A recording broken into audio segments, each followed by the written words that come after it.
여러분 어릴 적에 혹시 열쇠를 잃어버려 가지고 문을 열지 못했던 기억이 있습니까?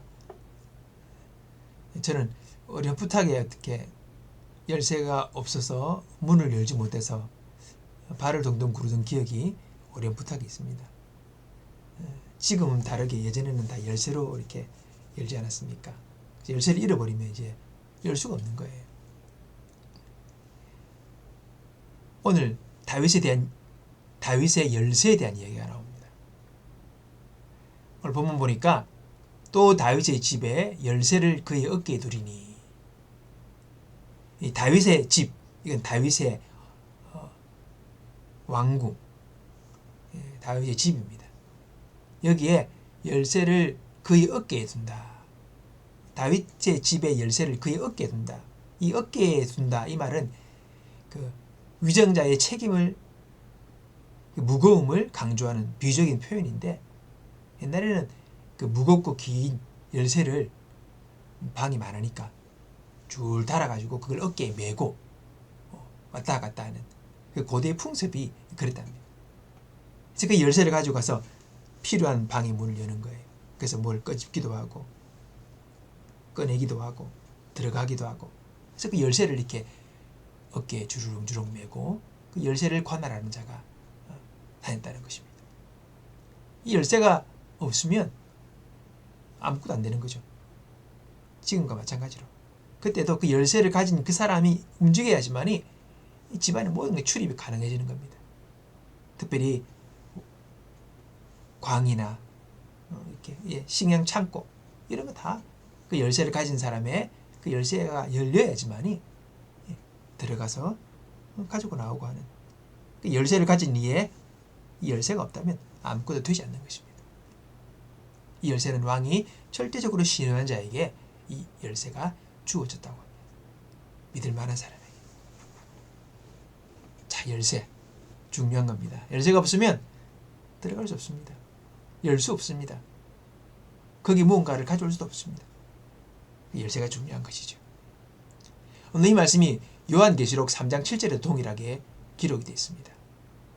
빌라델비아 교회의 사자에게 편지하기를, 거룩하고 진실하사 다윗의 열쇠를 가지신 이 곧 열면 닫을 사람이 없고 닫으면 열 사람이 없는 그이가 가라사대, 볼지어다 내가 내 앞에 열린 문을 두었으되 능히 닫을 사람이 없으리라. 바로 우리 주님이 열쇠를 가진 분이라는 겁니다. 그분이 열면 닫을 자 없고 그가 닫으면 열 자가 없는 거죠. 키가 그분께 있기 때문에 이 주권이, 그 모든 것에 가능함의 여부가 그의 손에 있는 것입니다. 오늘 우리 주님께서 열쇠를 가진 분이에요. 인생의 열쇠를 가진 분이에요.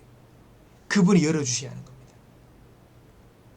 그분이 열쇠를 가지고 문을 여시는 것입니다.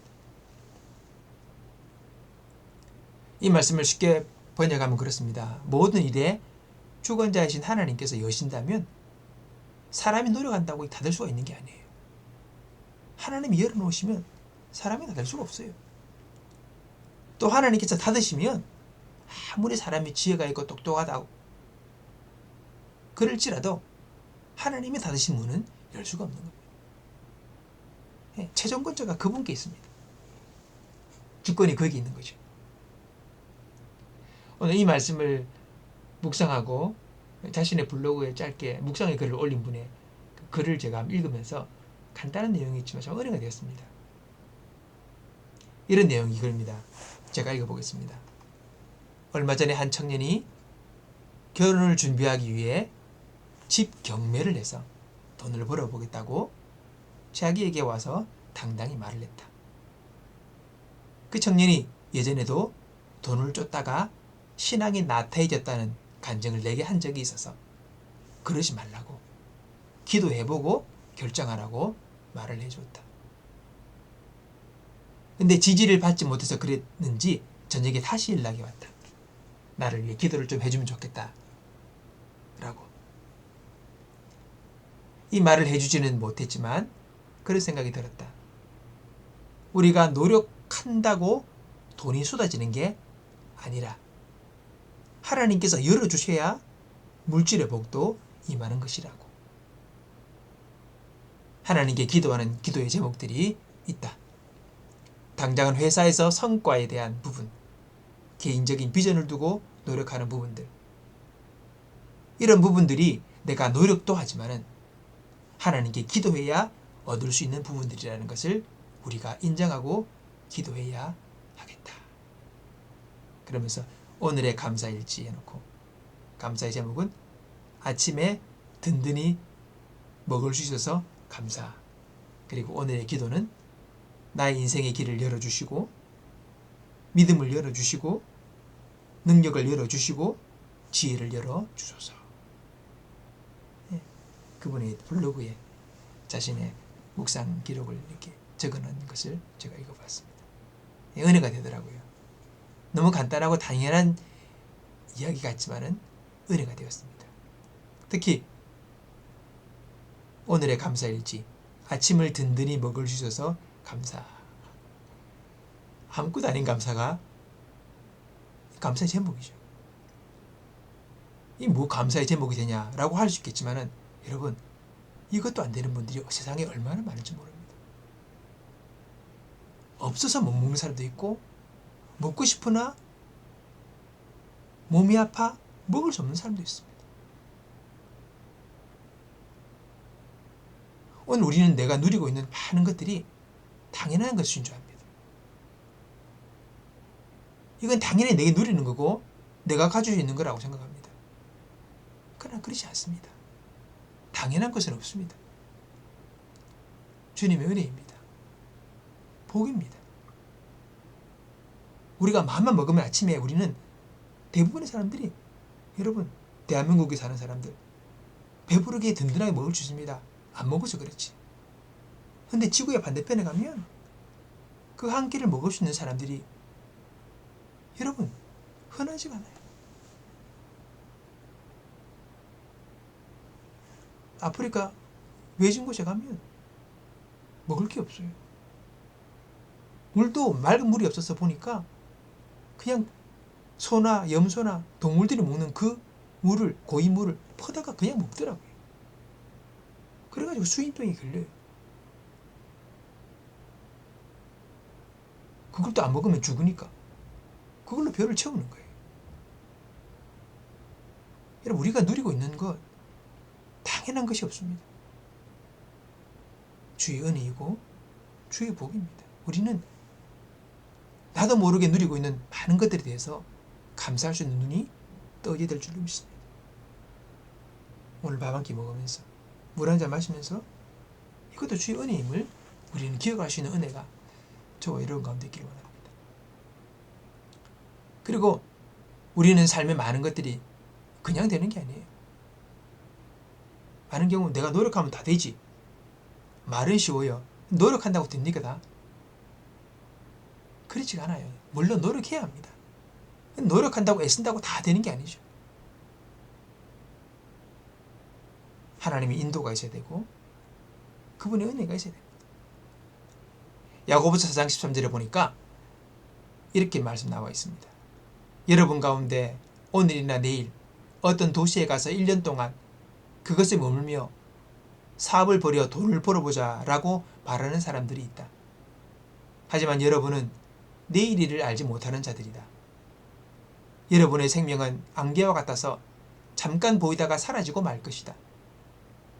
그러므로 여러분은 주께서 원하시면 우리가 살 것이며 이런저런 일을 할 것이다 라고 말을 해야 한다. 여러분, 우리는 말을 거창하게 할 수 있을 것처럼 이야기 많이 합니다. 계획을 세웁니다. 근데 그게 계획대로 다 되느냐? 우리 인생이 안개와 같대요. 어떤 일을 만날지 어떻게 될지 모른다는 겁니다. 우리는 내가 거기 가서 내가 1년 동안 이렇게 해서 돈을 벌겠어. 이렇게 해서 내가 크게 한몫 잡아보겠어. 말은 할 수 있죠. 생각은 할 수 있겠죠. 근데 그게 우리가 생각한다고 계획한다고 다 되는 게 아닌 거죠. 그래서 겸손하게 주께서 원하시면, 주님이 허락하시면 우리가 살 것이고 이런 저런 일을 할 수 있다라고 우리는 말해야 한다. 네, 겸손해야 하는 겁니다.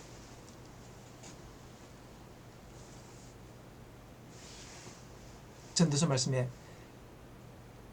사람이 마음으로 자기의 길을 계획할지라도 그 걸음을 인도하시는 자는 여호와시라는 말씀이 있습니다.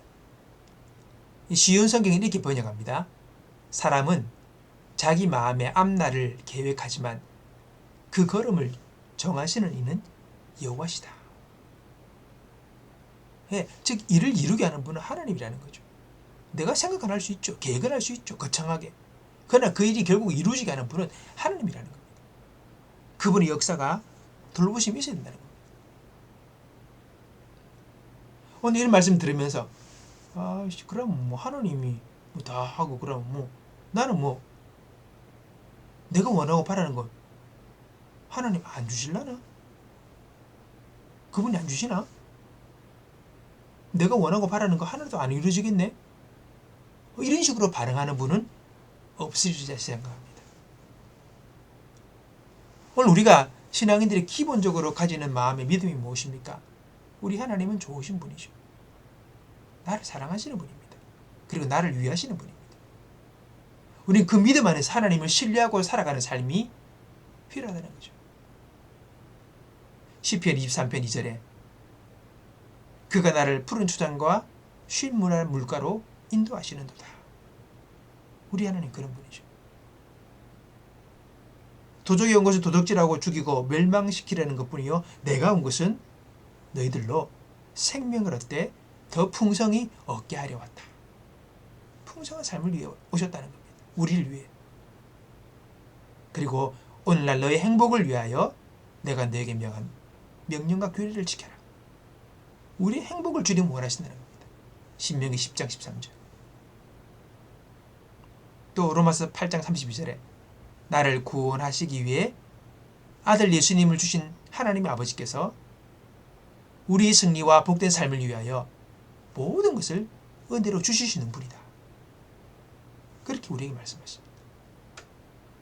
오늘 우리 하나님은 결코 우리를 반하시는 분이 아니라 우리를 위하시고 우리를 복되게 하시고 우리를 풍성케 하시고 우리를 위하여서 은혜로 모든 것을 주기 원하신다는 것을 우리는 알고 그 믿음 안에서 여러분 주님 앞에 나아가는 저와 여러분이 되기를 바라는 것입니다. 우리 하나님이 그런 분이라는 거죠. 그런 분이 오늘도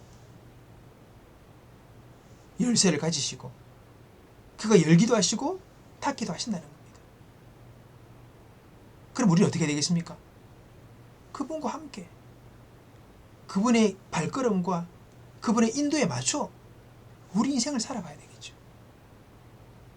내가 원한다고 내가 바란다고 내 마음대로 한다고 다 되는 것이 아니기 때문에 우린 그분 앞에 그분과 함께 발맞춰 살아가는 삶이 필요한 것이죠. 그게 바로 신앙의 삶 아니겠습니까?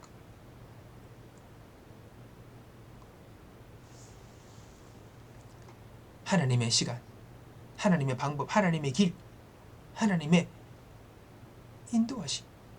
우린 그것을 신뢰하고 믿고 묻고 살아야 하는 것입니다. 우리의 어리석은 우리의 유치한 우리의 잘못된 생각들은 내려놓고 더 높고 그 귀한 그분의 뜻을 따라 살아갈 수 있는 삶의 조정들이 우리 가운데 필요한 것입니다.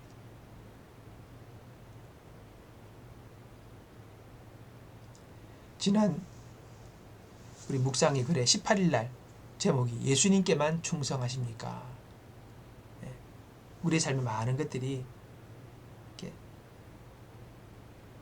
열심히 하지 않습니까?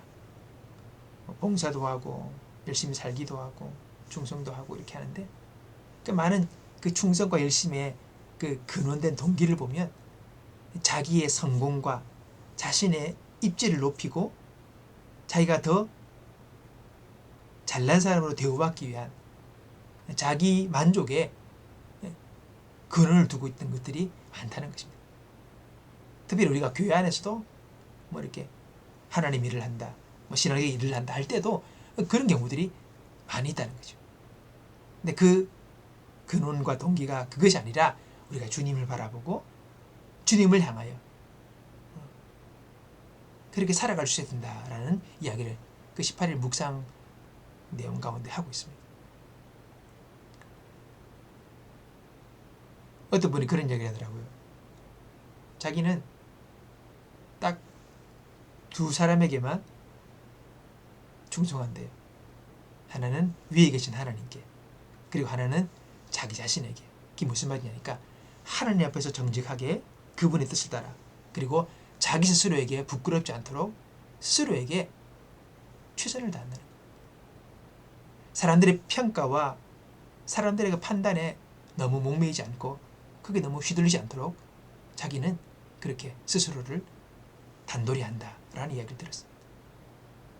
오늘 여러분, 우리가 하나님께 마음을 두고 그 앞에 우리의 인생을 고정하고 나아갈 때에 우리는 우리의 마음 가운데 참으로 믿음이 있는, 그리고 삶의 어떤 환경 속에서도 흔들리지 않는 용기 있는 담대한 인생을 살아가게 될 줄로 믿습니다. 그 18일 묵상에 이런 내용이 있습니다.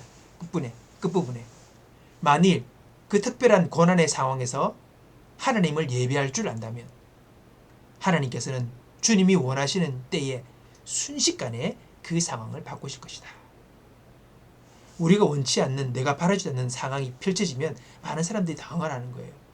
거기서 실족하고 시험에 들고 그런 일들이 일어난답니다. 그러나 우리가 주님께만 충성하는 마음의 중심을 두고 살아갈 때에 특별히 우리 삶 속에 고난의 상황이 닥칠지라도 그 자리에서도 우리가 주님을 바라보고 그분을 향하여 오늘도 예배하고 신뢰하는 고백의 믿음을 가지고 나간다면 하나님께서는 그분이 원하시는 그때에 순식간에 그 상황들을 바꾸신다. 도저히 풀리지 않을 것 같은, 도저히 되지 않을 것 같은, 도저히 극복되지 않을 것 같은 그런 우리 상황들을 하나님께서는 순식간에 그 상황을 바꾸시는 역사를 일으키시다는 거예요.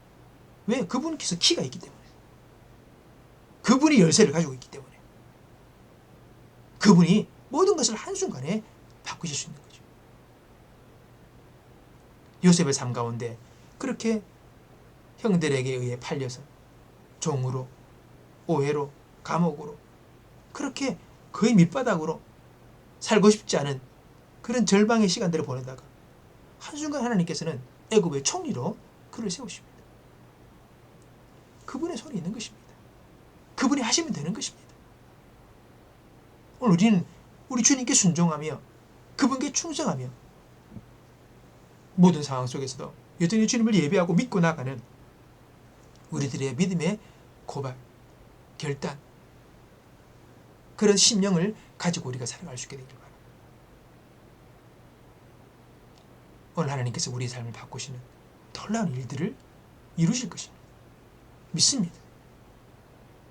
오늘 저와 여러분, 우리 하나님의 주권을 믿고 그분께 내 삶을 맡기고 순종과 기도로 살아갑시다. 우리를 사랑하시는 하늘 아버지께서 우리의 삶을 인도하시고 우리의 삶을 복되게 하실 것입니다. 당연한 것입니다. 그분은 우리를 위하시고 우리를 사랑하시고 우리를 구원하시고 우리를 복되게 하시는 분이십니다. 그분이 우리를 곁길로, 엉뚱한 길로 우리를 인도하지 않으십니다. 오늘 저와 여러분의 삶을 인도하시는 주님의 그 놀라운 손길이 오늘 여러분을 푸른 초장과 쉴만한 물가로, 평강의 길로, 복된 길로, 승리의 길로, 건강의 길로, 부유의 길로 우리를 인도하시고 주의 그 은혜 아래에서 모든 것을 누리며 감사하는 참으로 복된 인생, 감사의 인생, 찬송의 인생이 되게 하실 걸로 믿습니다. 오늘 이 믿음, 이 고백이, 그리고 이 놀라운 은혜의 삶이 저희 여러분의 삶 가운데 넘치기를 주님의 이름으로 축복합니다.